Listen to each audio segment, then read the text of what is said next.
Hello students, আমি Nitish sir জ্ঞানজ্যোতি coaching সেন্টারের পক্ষ থেকে তোমাদের প্রত্যেককে জানাই আরো একবার স্বাগত।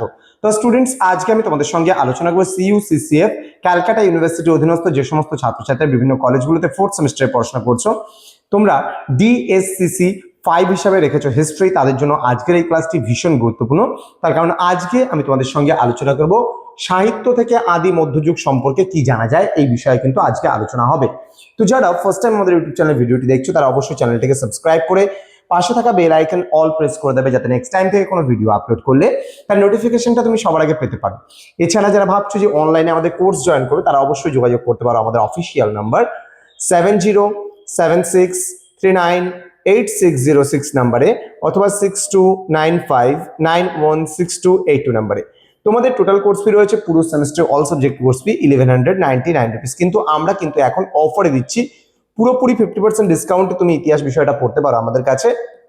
599 পুরো সেমিস্টার কিন্তু অল নোটস পত্র থেকে শুরু করে পিডিএফ আকারে টাইপিং করা নোটস পত্র পাবে, সমস্ত কিছু কিন্তু ইচ এন্ড এভরিথিং কিন্তু তোমরা পাচ্ছ মক টেস্টের সিরিজ সহকারে মাত্র 599 রুপিসে পুরো সেমিস্টারের কোর্স। তো দেরি না করে আজই যোগাযোগ করবে আমাদের সঙ্গে এবং যুক্ত হয়ে যাবে আমাদের অনলাইন ক্লাসে। চলো শুরু করছি আজকের ক্লাসটি।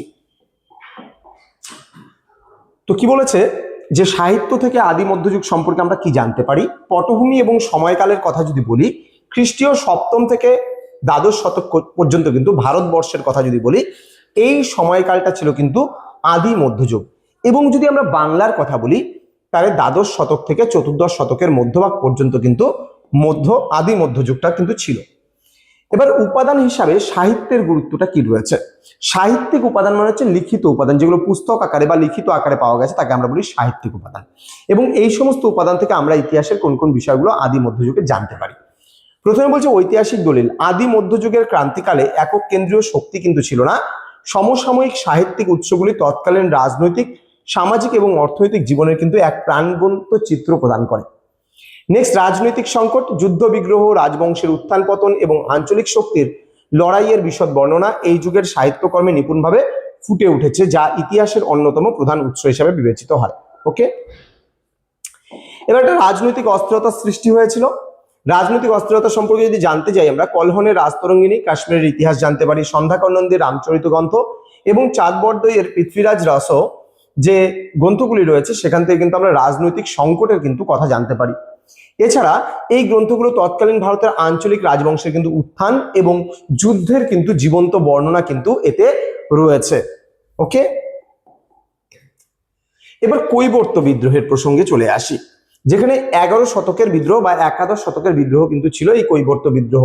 রামচরিত বা রামচরিতম ও বরেন্দ্র ভূমি গ্রন্থ মানে বরেন্দ্র ভূমি সম্পর্কে কিন্তু এই রামচরিত গ্রন্থে জানা যায়। সন্ধ্যাকানন্দের রামচরিতম বা রামচরিত গ্রন্থটি থেকে বাংলায় বরেন্দ্র ভূমির কিন্তু ঐতিহাসিক যে কৈবর্ত বিদ্রোহ, সেই কৈবর্ত বিদ্রোহের বিবরণ কিন্তু পাওয়া যায়। এটি ছিল পাল আমলের এক বড় রাজনৈতিক সংকট, যা সাহিত্যিক বর্ণনায় কিন্তু অমর হয়ে রয়েছে। ওকে, এবার সামন্ততান্ত্রিক অর্থনীতি এবং নগর সম্পর্কে। বাণিজ্যের অবক্ষয় আমরা জানতে পারি, যেমন দূরপাল্লার বৈদেশিক বাণিজ্যের পতন এবং নগরের অবক্ষয়ের চিত্র তৎকালীন সাহিত্যগুলোতে স্পষ্ট হয়ে ফুটে উঠেছে।